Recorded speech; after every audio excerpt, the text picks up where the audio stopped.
Hello, everybody, and welcome back to the TV show. Oh, God, I'm already screwing up. I am hosting today because Jay Black is back on a ship. But anyway, I'm hosted today for better or worse. And obviously, when Jay's not here, we bring in an expert both in television and as an actor himself. Ladies and gentlemen, our old partner at WIP, the great Glenn Mack. Now, hi, Glenn. Hey guys, great to see you guys. Well, it's Hello. great to see you. And later, I'll talk about Glenn's own performance in a stage play that was written again by the great Ray Didiger that I saw. Glenn Mack now can act. That's all I He's a want to say. Renaissance The man. man. It's He's all in got Rhea, he's got the skills. It's amazing. All right, let's start in with something we love talking about, and that is inappropriate F-bombs on live television. It happened again with Saturday Night Live on Saturday night when we had Sabrina Carpenter on. And Sabrina Carpenter is known, she refers to herself as a horn dog. Now, that right away would indicate to you that there could be a potential problem, wouldn't you think? Correct. Yeah, I think I'm just going to say this because she opened. I believe she did a lot of opening acts for Taylor Swift, and Oh, she's squeaky clean, except until she wrote a song about Travis Kelce's penis in her last album. But I think Sabrina is trying to. You just love whenever I mention that. Um, I like a I penis. was like, I'm Sure. not a prude. You guys have known me for a long time. I did Wing Yeah. Bowl with Angelo for 20 plus years. I'm clearly not a prude. The cover of her album I found to be incredibly trashy, but I think Mm, that's the market that she's going for. So I don't mm. believe that she accidentally dropped two F bombs on live TV. I agree with you there, but she was one of these rare people that hosted and was the Yeah. musical guest, which is a lot in 90 minutes. Oh, she's And at very talented. 12:45, Yeah. at 12:45, she came out to do a second number, and she was wearing her underwear. All right. And the name of the song is Nobody's Son. And they knew in it there were two F-bombs. And it never got edited in the East Coast edition. Glenn, are we past the point where we should be worried about an F-bomb after midnight on network television? Yeah, we probably are because everybody these days gets cable and streaming and every other place where cursing is allowed. So once it's past midnight, presumably the kids aren't watching. People do know these words. It's really shouldn't be a big deal. Problem if it comes up in dialogue or naturally or accidentally. You talk to Well, me, no one's in Glenn, so you trouble. know it comes up frequently Yes, in I've seen you. dialogue. I've seen you during commercial breaks. Sure. Well, anyway, no, here's the thing, all right?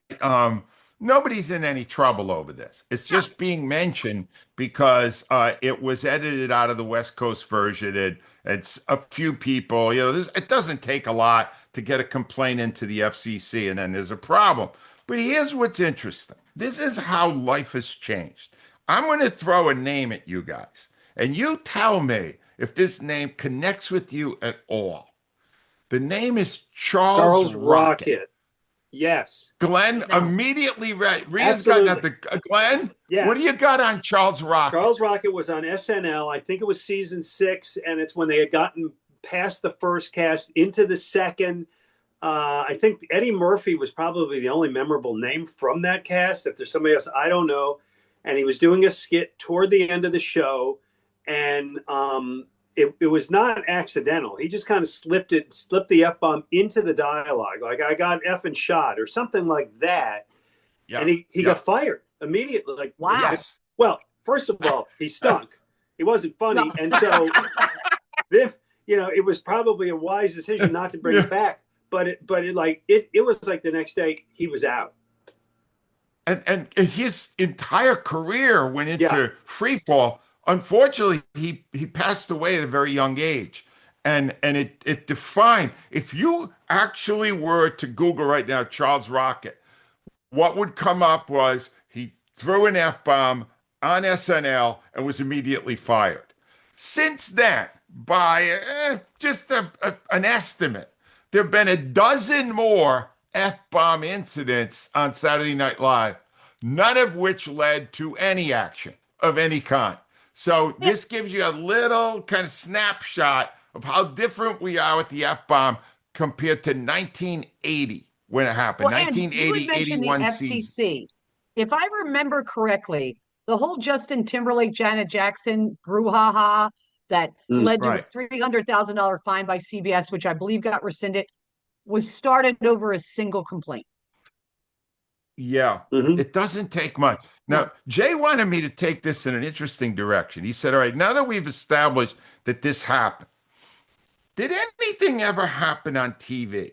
Even now in this age where everything is recorded for everyone to see, did anything ever happen on TV that was memorable and you never got to see again? Did anything? Because one came right to me. And again, I think Glenn and I are so old, Rhea, that we I. remember everything now. All Mm. right. Hmm. Glenn, there was a state treasurer in Pennsylvania named Bud Oh. Dwyer. Oh yeah. All That right. was So that And was I'm did you old see enough the to remember reaction? that. Wow. Oh, that was All right. 1986 or 87. It's right Yep. when I moved to You're right. Pennsylvania. Yeah. Right Rhea, when I you moved. remember this also. Oh, I will sure. tell you why there's a specific reason I remember it. I was a freshman at Temple, and there was a very bad snowstorm that day, Yes. and they called off school. I came home, and I would always watch Action News at noon. Even as a teenager, I picked up a hoagie on the way home, and I sat down. Now I had always thought I'd seen it live, but it had happened at like 10:45, so Action News wasn't on. But I believe they showed part of it. Now I believe Action News did show some of it on their 5 and 6 o'clock news with a warning. But I remember literally about to take a bite of a hoagie, and they announced that this guy had Oh, just shot himself on TV. So I vividly remember Bud right. Dwyer. I He remember was that. he was a very troubled state treasurer, Yeah, and he held a news conference for the express purpose of committing suicide yeah, on live TV, and he did. Yeah. yeah, And but Rhea's right. It was at like 10:45 in the morning. So yeah. there weren't that many people watching it. So a lot of people tried to find it after the fact. And I'm happy to report, just because I knew this was coming up today, I'm happy to report it is not available. You will not see it on the internet anywhere. I hope. I wasn't able to find it. But I learned a lesson in this, Rhea, with the Charlie Kirk incident, the murder of Charlie Kirk a month or so ago, because it was everywhere on the internet. And by pure I didn't accident, know it, Ange, and I happened to pop yeah, on, Yeah. and Me too. yeah, I was sickened by it. I mean, it was you just can't I couldn't unsee it. believe I couldn't believe that I witnessed it, and I was literally sick Yeah. to my stomach. So the best thing I could say is we're better off not seeing this Yeah, stuff, because when you see it, you can no longer unsee it, and it no, stays with you for the rest of your life.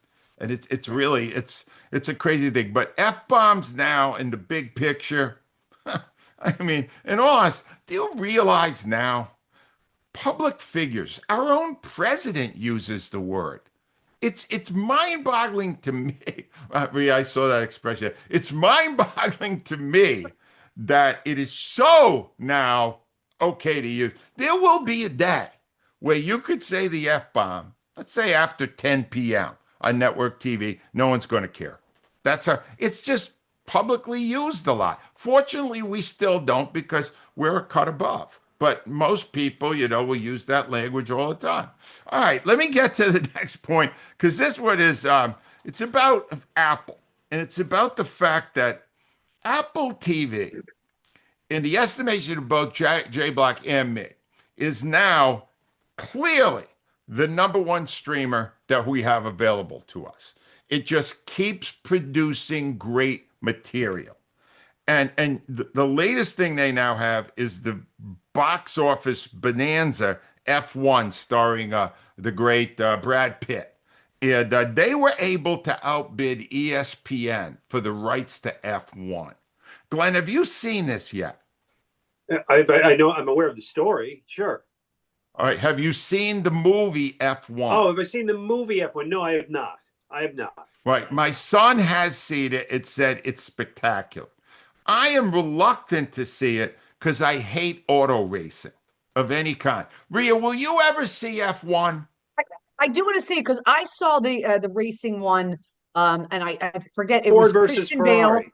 Probably Ford versus Yes, Ferrari, which was great. And I don't like auto Yeah. racing. phenomenal. And yeah, I I thought that was a great movie, so I do want to see it. But I just haven't seen it yet because I like a good story, so I heard it's great and I want to see Right. it. Well, Jay wants to know if the popularity of this movie will somehow advance in our culture the popularity of Formula racing.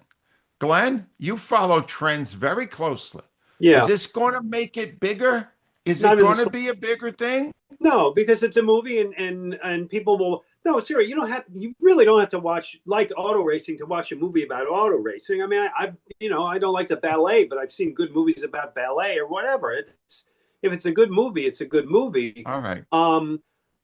I don't think it has. I don't think it has anything to do with auto racing. I think that there's a thought of moving Formula One to Apple, like the racing circuit to Apple also, which I think that would be problematic because then if I think what something like only 10% of Americans get Apple TV.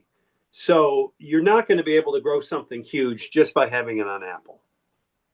All right, but I was hoping I'd never have to do this today, Glenn, but now I have to fight with you Okay. because you and Ray Didinger wrote Yeah. the defining book on Yeah. sports films. Correct. And the number one movie in that book was Rocky, Correct. right? You're no dummy. It's a good business decision. But, That too. but Glenn, Rocky had a profound effect on the popularity of boxing. Oh, is that right? So many people became boxers from that movie. So you're saying that Ooh. that could never, what? You're out of your mind. No, Boxing. Here's the trend of boxing. Here's the trend of boxing over the last 70 years. Ready? Rocky comes out. No, Boxing hold on. disappeared, It and went Rocky up did a nothing to little. say boxing.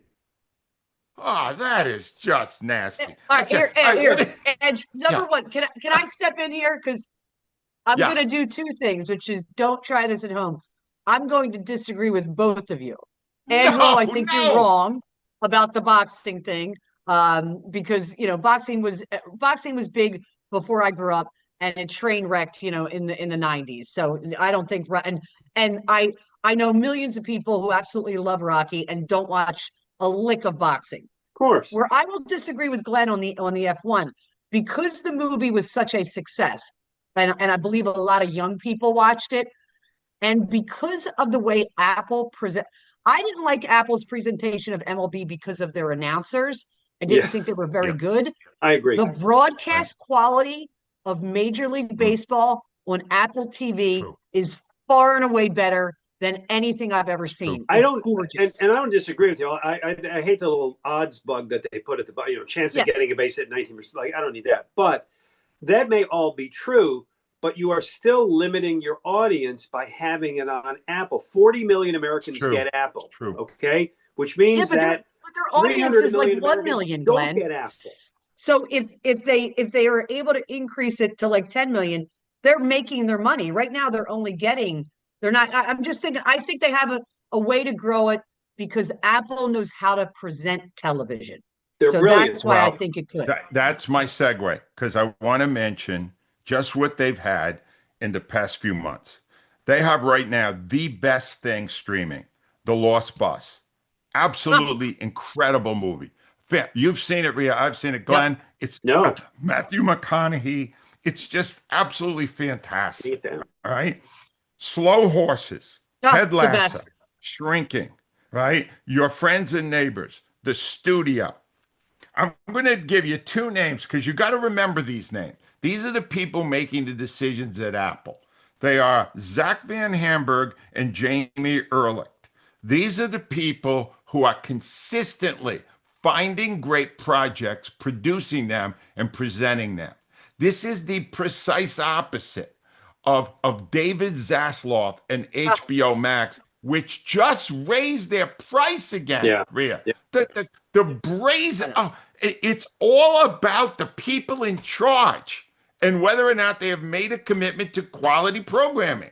And you're seeing it on Apple every single I week. agree. And that's the message. All right. Speaking of Rocky, though, we got to move to Rocky because, believe it or not, they are currently in production on a show, a TV show about the making of Rocky. So, needless to say, they're all over Philadelphia right now, shooting this thing. Ironically, the man who plays Sylvester Stallone is Anthony Ippolito, who also was in the best TV show ever made about the making of a movie, The Offer, which is absolutely fantastic. Still available now on Paramount Plus if you want to see it. Now, here's the question that Jay would like us to consider today. In The Offer, the producer, a guy by the name of Albert Ruddy, was totally involved in it and totally involved in every step of the process. Sylvester Stallone, for whatever reason, is not involved at all in this. Glenn, you said Rocky is the greatest movie ever made in sports, in the sports realm. All right. Tell Yeah, us, is it a good idea to do this without the guy who created it? Wouldn't it be better with absolutely. Stallone involved? No, absolutely not. It would be sanitized. It would be his version. I want the true version.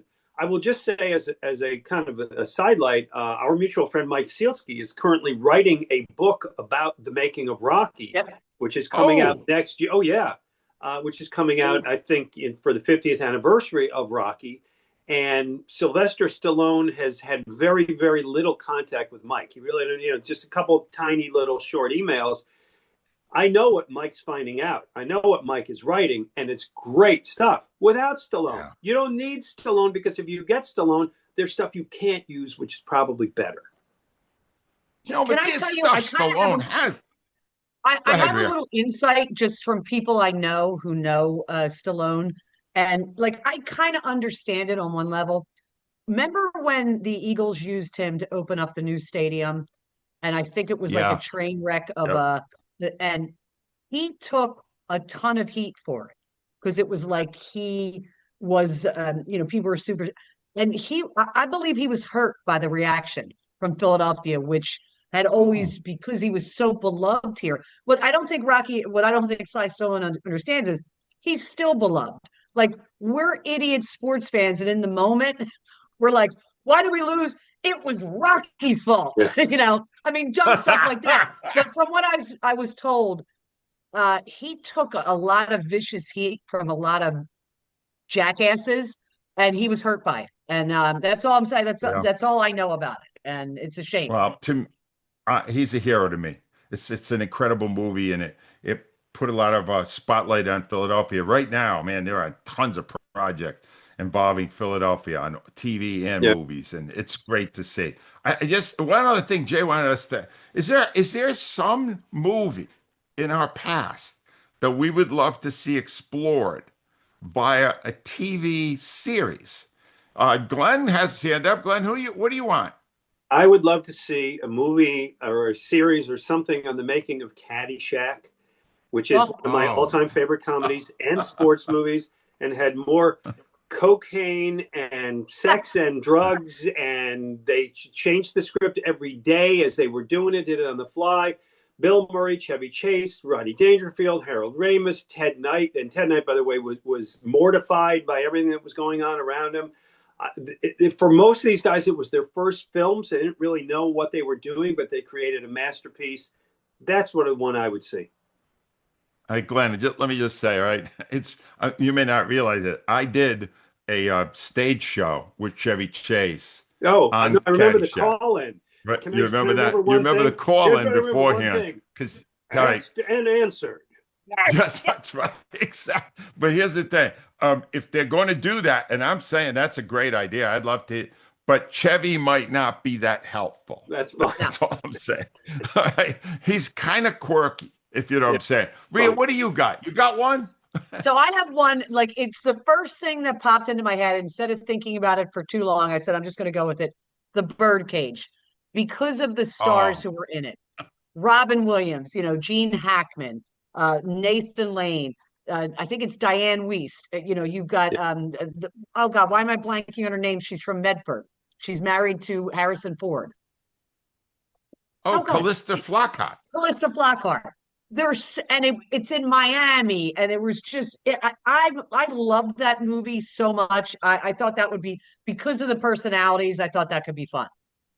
Well, guys, if you have one out there, just shoot us a text or shoot us an email, and we'll get it on one of our future shows. This is where we have to talk about my great sponsor and friend, Steven Singer. And I want to reveal something here that I've never done before. I had a major disagreement with the greatest jeweler on Jewelers Row. And it's about his slogan, I hate Steven Singer, because I never really understood it. And I would have to say it every time I did a spot on WIP. And I finally said to him, Steven, I don't want to say this anymore because it's not true. Everybody loves you. And he says, oh, no, they don't. Ask my competitors how they feel about Steven Singer. And he said they hate him because he makes what they do irrelevant. Sales, oh, get in today. It's the last day we're offering these diamond rings for this amount of price. And it's all bogus. All right. It's all, and he said the more he did it the way he wanted to do it, the more he alienated the other people in the business. And that was what his reference was for. I said, well, don't you want to clarify that? And he said, you don't need to clarify it. People know they love me. I just want the competitors to know they should hate me. I'm better than them. And he is. The other quarter of eight the wall. Rhea, what do you got on this? So I was actually at Steven Singer at the other corner. Now I can't give a lot of information. I'll be able to show pictures of the bauble next week, but it's a surprise for someone. But here's what I will say is we walked in, gave them a budget, and I will tell you the budget was $200 and under. Okay. They brought out 5 different things, picked out something spectacular. Stephanie, Teresa were great. And all the old guys were still there. They all asked about you, asked how you were doing. It was tremendous. And I thought that we should bring this up because you tell people you're going down to Jewelers Row, parking is difficult. What we always forget to mention is a half block past Steven Singer on Walnut Street, you pull into that parking lot, they validate it, you don't pay for parking. So go in there. I will share pictures next week. But it was great. Like I said, I just went in 11 o'clock when they opened on Sunday before the Eagles game, got something beautiful, $200. I gave them a budget and got something. And it was gorgeous. Steven Singer Jewelers, the other quarter of eight, the Walnut. Check him out at IHateStevenSinger.com. And what Rhea just said, that's why the competitors hate him. Because he's got it all covered. All right, Rhea's always got it covered when it comes to British TV. Rhea, what do we got here this week? So this is interesting. It's a British version of it's based in France and it's called Maigret. It's out on PBS Masterpiece, 6 episodes. Now this is like maybe the 10th iteration of Maigret. Started in the 60s. Gerald Depardieu, if I'm pronouncing that correct, he's done a version of it. Rowan Atkinson. The latest one is and I will tell this to you ladies in the audience. Angelo always loves to say about beautiful women. Benjamin Wainwright plays the French Chief Inspector Jules Maigret. Extraordinarily easy on the eyes. I'm not gonna lie, he's not bad to look at. It's so basically it's a typical police procedural, but it's good. It's slick. It's definitely like I gave you guys Inspector Lindley got updated recently. I kind of found that a little boring. This I did not find boring at all. It's 6 episodes. I'm through 3. It starts with a gang bank robbery, but also has some other stuff in it. He doesn't come off as one of these damaged police detectives like they like. He's got a real great wife, loving wife. Something's going on in his childhood we haven't gotten to yet. He's got a great team. They're fun. He's got the boss who's always mad at him, but she kind of gets him. They inject some humor into it, which I like while they're working out the details of the mystery. But I like it. It's called Maigret, PBS Masterpiece. 6 episodes. They drop once a week. So if you go on right now, you can get the first 3 episodes. Excellent. Sounds like something you want to check out for sure. Before Glenn gives us his pick for the week, I just want to mention one thing. Glenn is an actor and an extremely good one. better with every production, I swear. And he is in something now called Spinner, which Uh-huh. was written by Ray Didiger. It's a phenomenal story about this kid who is a hockey player at the debut night on hockey night in Canada. It's the culmination of a lifetime of dreams. And the stories about what happened that night, because it was tragic and it was incredible. And I don't want to give anything away. Well, in the course of it, I'm watching this live on stage in Delaware, and I'm saying, Glenn Macnow needs to be in this. And sure enough, there's a clip that comes up in which Glenn Macnow plays the legendary Canadian broadcaster Foster Hewitt. And Glenn, I just want to say this because I've watched you get better and better on stage and in acting.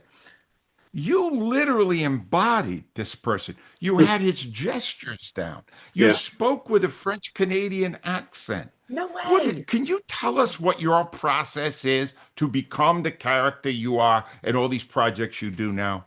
Well, I grew up, remember, on the U.S. Canadian border. So I grew up watching Hockey Night in Canada and watched Foster Hewitt when I was a kid. So when Ray asked me to do it, it's like, I remember Foster Hewitt and how he used to talk. And I remember when he would interview players, he would always nod as they answered the questions. So I did all that. Brian, fine game. And it was a blast. And you're right about this. Ray just created a Oh, masterpiece of a oh, show out of a story he had written years ago. It's heartbreaking. But it's terrific and it's engaging. And I know the run is over, but I'm sure it's going to run again. And I appreciate the yes. compliment. I had a blast doing it. It was really just for me one day. But yeah, I mean, Foster Hewitt was somebody I watched growing up. So I just went back to the guy we imitated when I was a kid and we played hockey. The way people growing up here would score a goal and would have Gene Hardy scores for a taste. I did Foster Hewitt as a kid, so it was a fun little project. Wow. It was a brilliant, brilliant show, and you were fantastic in it. And we will let you know the next time Spinner is on stage somewhere in the East Coast because it is great and you will love it. I promise you that. All right, Glenn, what are you recommending this week that we watch? All right, well, I got two things. One of which I watched because I just got cast in a play for February. I'm going to be in the Agatha Christie play, and then there were none at the Players Club of Swarthmore.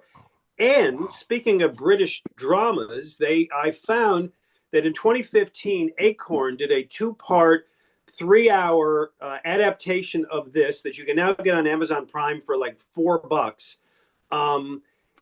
And I love it because Rhea will like it because it's British and everybody dies. So already it's good. A great cast. Charles Dance, if you remember Tywin Lannister in Game of Thrones, is one of the main characters. Sam Neill is the character that I end up playing. A lot of faces you would know. The backstory is 10 strangers or What's don't the know show's name? Give me the show's and name. then there were none. Oh, He okay. mentioned it already. That's the name of the show. I didn't realize that. Yes, Okay, that was the sorry. name of the Go show. ahead, Glenn. And then there were none by Agatha Christie. 10 strangers Okay. under false pretenses get invited to a remote island off of England. Each has a deep, dark secret, and each starts to die off, getting murdered one by one. The survivors realize one of them has to be the killer and start to turn on each other. So I have died on stage metaphorically. This time I get to die literally. Wow. Oh, But watch this. It's on. You can get it on. Why am I forgetting? Acorn and Acorn? Prime. Well, it was on Acorn, but you can get it on Amazon Prime, or you can get it on Prime. Acorn, I'm sure. And the other thing Okay, I'm watching perfect. right now is just about over. It's on Hulu, and I think Hulu is also great. It's called The Lowdown.